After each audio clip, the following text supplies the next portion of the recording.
Olá, meus amigos, tudo bem com vocês? Espero que sim.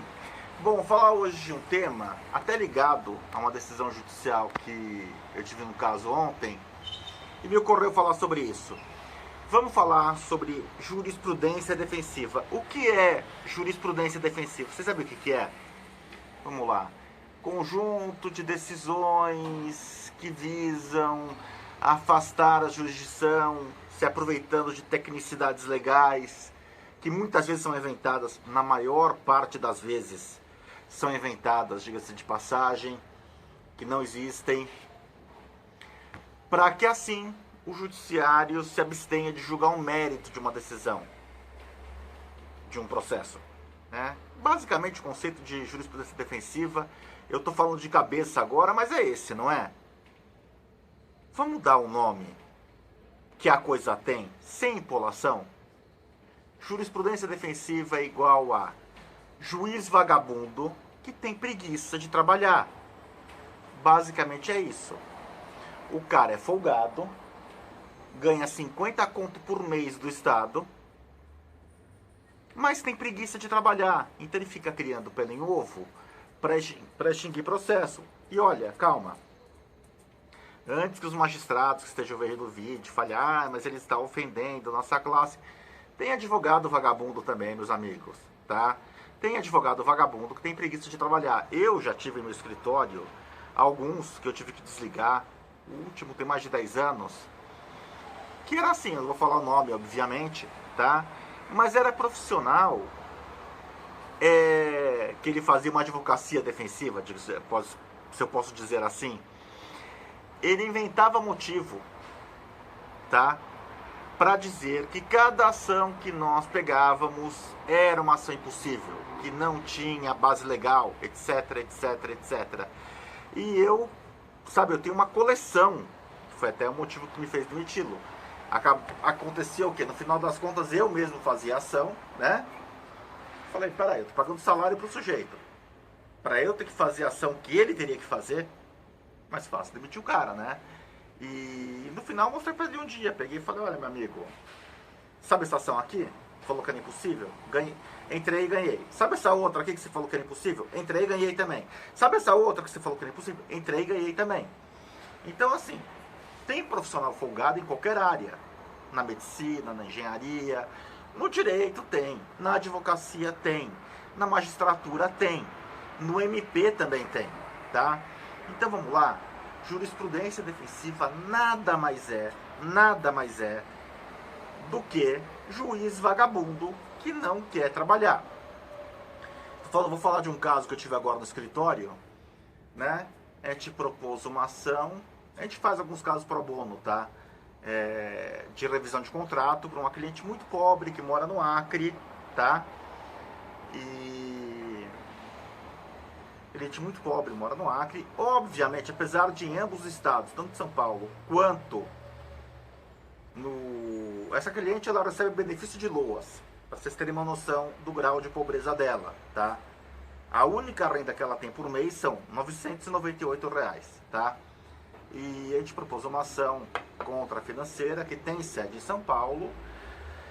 Apesar do processo digital tanto no Acre quanto em São Paulo, eventualmente, se eu tiver que negociar algum acordo com a financeira, algo que o valha, eu faço isso no meu escritório, a gente faz esse tipo de trabalho, de procurar o credor para tentar viabilizar uma forma de solução extrajudicial dos conflitos que nos são dados, que chegam a nós. Eu optei por propor ação em São Paulo. Por que eu fiz essa opção? Porque o artigo 101, parágrafo 1º, se não me falha a memória do CDC, diz que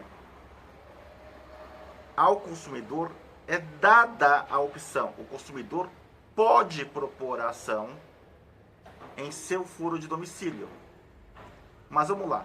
Pode não quer dizer deve, tá? Porque senão o legislador falaria. A competência é exclusiva do foro de competência do consumidor. Pode, não é deve. E acontece o quê? E vamos lembrar ainda, as regras do CPC quais são? A regra ordinária de competência no direito brasileiro é para ações cíveis, tá? Para ação penal é outra história, para ação trabalhista é outra história, Mas para ações cíveis, qualquer regra ordinária de competência, foro de domicílio do autor. Essa é a regra. Desculpa, corta. Voltamos. A regra ordinária de competência é foro de domicílio do réu. Essa é a regra ordinária de competência em ações cíveis no direito brasileiro. Tá legal? E daí o juiz fala que ele até aceitou a competência, mas ele indeferiu a gratuidade da justiça, argumentando que se a cliente tem condições de contratar um advogado em São Paulo, vindo até São Paulo fazer essa contratação, então ela pode pagar as custas. Não, daí agora não sei se o sujeito em questão é vagabundo, se ele é... Não, vagabundo eu já sei que ele é, mas não sei se ele é burro ou brincalhão. Sério. Meu amiguinho, deixa eu falar uma coisa. Existe uma coisa hoje que se chama WhatsApp, tá? 80% dos meus clientes abaixo dos 40 anos de idade, que ainda estão na casa dos 30, eu não conheço mais pessoalmente. A comunicação se dá via WhatsApp, via Messenger do Facebook, e qualquer pessoa, por mais pobre que seja, tem um celular baratinho em casa para fazer ligação. Isso não quer dizer que a pessoa seja rica, tá? Então, assim, será que esse juiz está achando mesmo que para contratar um advogado a pessoa tem que pegar um avião, sair de Rio Branco no Acre? Na época, hoje tem voo direto, mas na época eu não tinha voo direto, porque eu morei já em Porto Velho. Fazer uma escala em Porto Velho, Rondônia, para fazer outra escala em Cuiabá, outra em Campo Grande, para chegar em São Paulo? Não, meu amigo. Pelo amor de Deus. Essa minha cliente, eu conheço ela pelo WhatsApp. E o fato dela me contratar em São Paulo não significa dizer que ela é rica. Não, não é. Não quer dizer nada. Só quer dizer que ela não tem sequer recurso financeiro para sair da cidade dela para ir até o fórum, tá? Porque são distâncias mais ou menos grandes, tem naquela região. Ela mora no subúrbio de Rio Branco, tá? Não pense que lá tem um foro regional a cada esquina, como tem em São Paulo ou no Rio de Janeiro. Então, da onde que ele tira que essa contratação, que um caso que eu estou fazendo pro bono, mas isso não cabe a um magistrado questionar, tampouco cabe a magistrado algum interferir na estratégia processual de um advogado, porque eu optei em mover uma ação em São Paulo ao invés de Rio Branco, no Acre, não é da conta do judiciário. Judiciário, faz o seu trabalhinho, por qual você é muito bem pago, e não questiona a estratégia processual do advogado, tá ok? Tem que fazer isso. Faz o seu trabalhinho. É só isso que você tem que fazer. Já é muito bem pago para isso. 50 pau por mês não é dinheiro de pinga. Em lugar nenhum do mundo. O juiz brasileiro, não sei se é o que mais ganha, mas é um dos que mais ganha no planeta, tá? O juiz brasileiro ganha mais que o juiz da Inglaterra, tá? Para não falar de penduricalho. Bom, mas vamos lá. O que um magistrado desse, que, diga-se de passagem, só depõe contra a magistratura, pretende com uma decisão dessas? Alternativa A, que eu desista da ação para propor uma outra ação em Rio Branco, no Acre, ou alternativa B, que a minha cliente eventualmente não pague as custas, obviamente eu vou gravar dessa decisão, e obviamente eu devo ganhar esse agravo também, e minha cliente não pague as custas, o caso dela seja extinto, e daí faz aquela estatística bonita, sentenciei mais um caso, pus fim, mais um caso, daí aparece, né, daquelas estatísticas do CNJ, que o judiciário julga 80% dos casos, ou a média de tempo de julgamento do judiciário no Brasil é de 8 meses. Claro, extinguindo sem julgar o mérito, você pode fazer até em 2 dias essa média, tá? Criando norma legal que não existe para extinguir sem julgar o mérito, você pode fazer até em 2 dias. E daí, meus amigos, me ocorre uma coisa. Eu sei que eu vou falar é grave.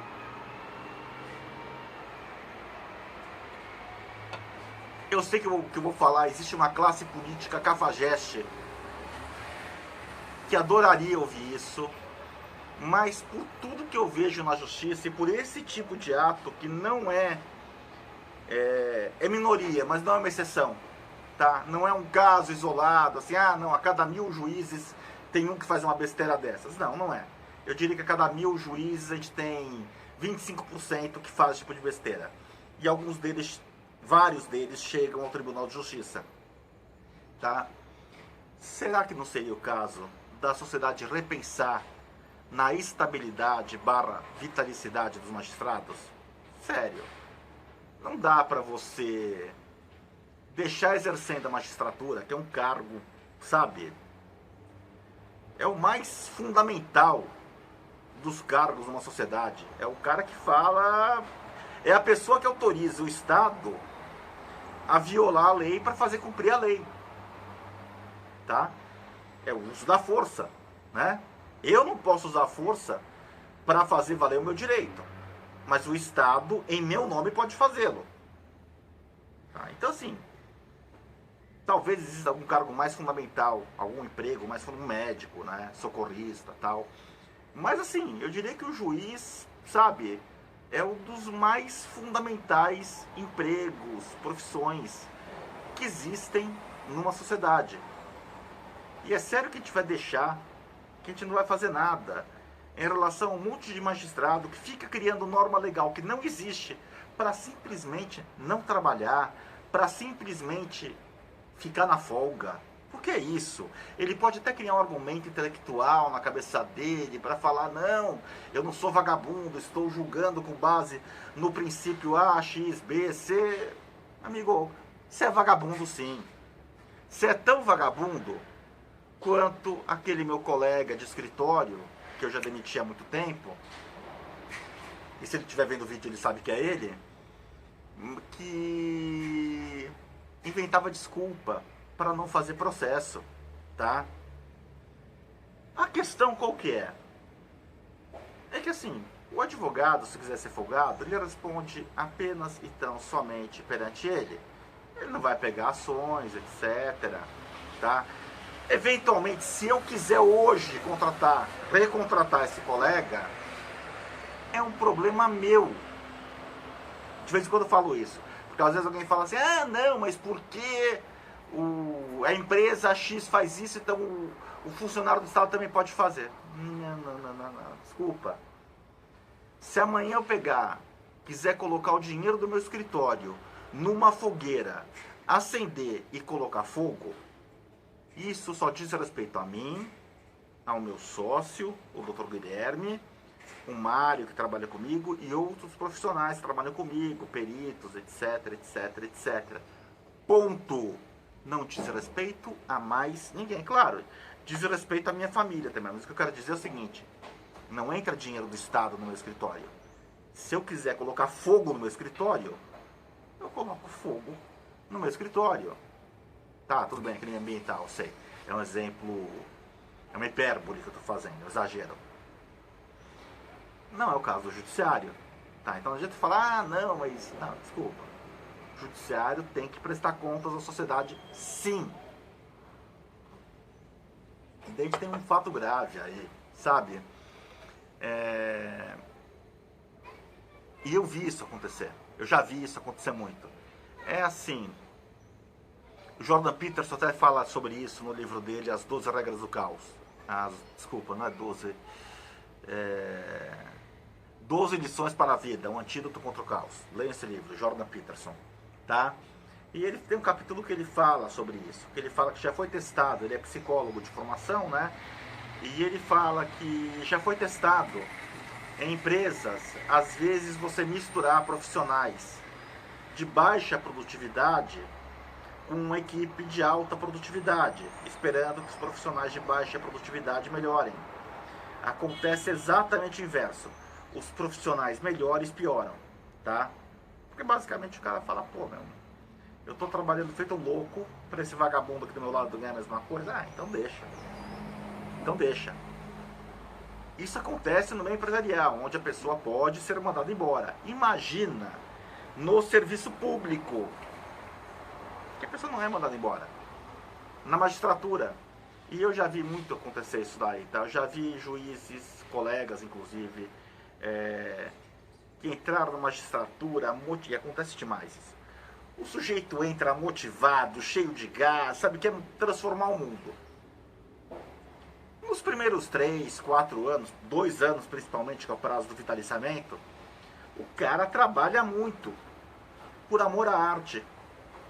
Até que chega um momento que ele se dá conta, que fala, eu estou ganhando exatamente o mesmo valor que o meu colega da vara civil ao lado, que chega 1h30 da tarde,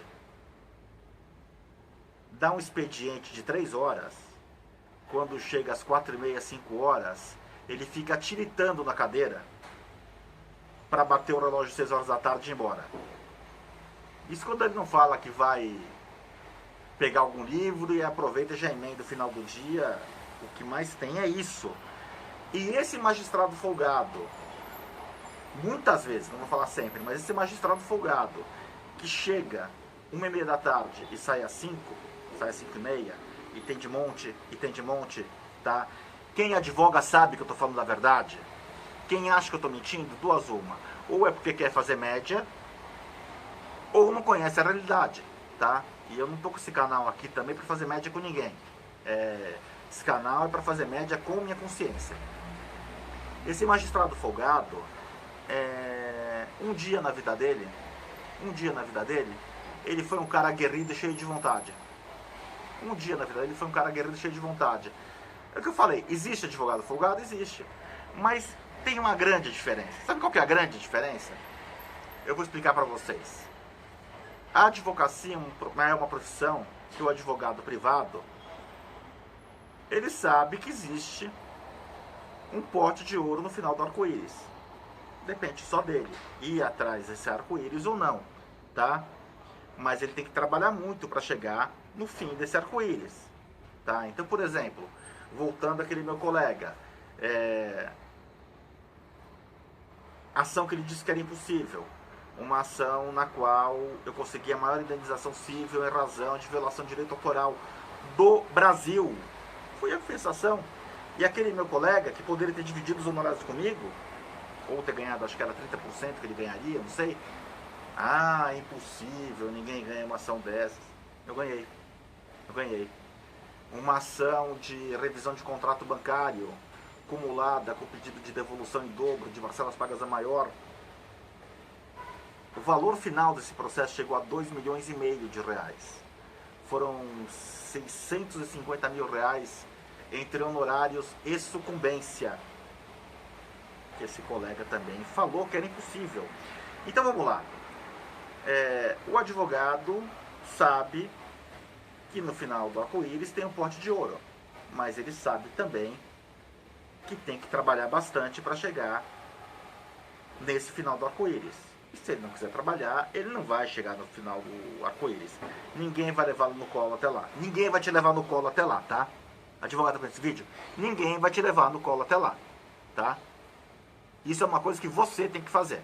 Você advogado que está vendo esse vídeo, tem que fazer. Ninguém vai te levar no colo até lá, ok?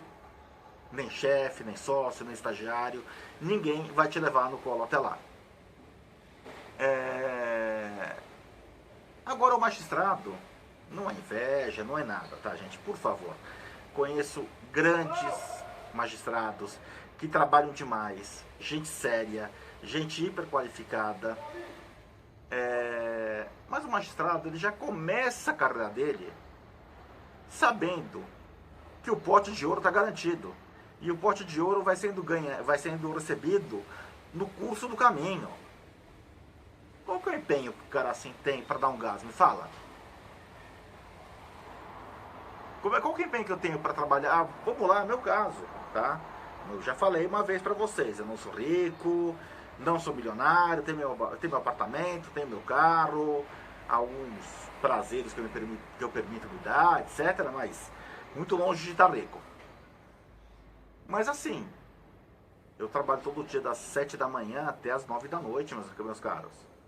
Chego em casa, vou pra academia, janto, fico com a família, dia seguinte de novo, e de novo. Hoje é sábado, tô fazendo esse vídeo, quando eu acabar de fazer esse vídeo, vou fazer umas petições, depois vou comentar a prova da ordem aqui pro canal. Porque eu sei que tudo aquilo que eu faço, em algum momento se traduz como um diferencial na minha advocacia. E esse diferencial na minha advocacia é o seu objetivo. A gente não faz faculdade para falar, olha, eu sou bonito, eu sou inteligente. A gente faz faculdade para ganhar dinheiro.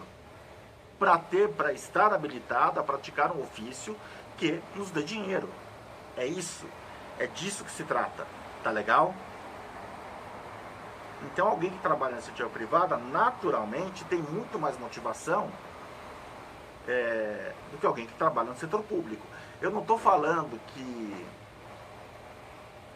para que seja possível demitir-se alguém do setor público por tudo e por nada.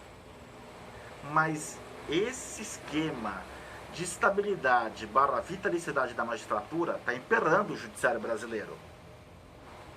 O judiciário brasileiro hoje, assim, ele finge que julga, a gente finge que acredita que ele julgou, ele finge que julga, que trabalha bem, o CNJ replica essa mentira, a gente finge que acredita nisso e todo mundo fica feliz. Só que o país não cresce, a economia está parada, tá? E não é só o Brasília o problema do Brasil. O problema do Brasil muitas vezes está no judiciário, a maior parte das vezes está no judiciário. É o poder que fala quem é homem e quem é mulher. E hoje literalmente, né, com a ideologia de gênero.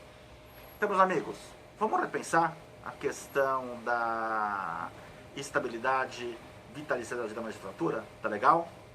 Eu sei que o Rodrigo Maia, que é uma pessoa que eu abomino, e alguns outros congressistas fisiológicos adoram essa pauta, mas é necessário, tá legal? Meus amigos, por hora é isso, grande abraço a todos e até o próximo vídeo, valeu!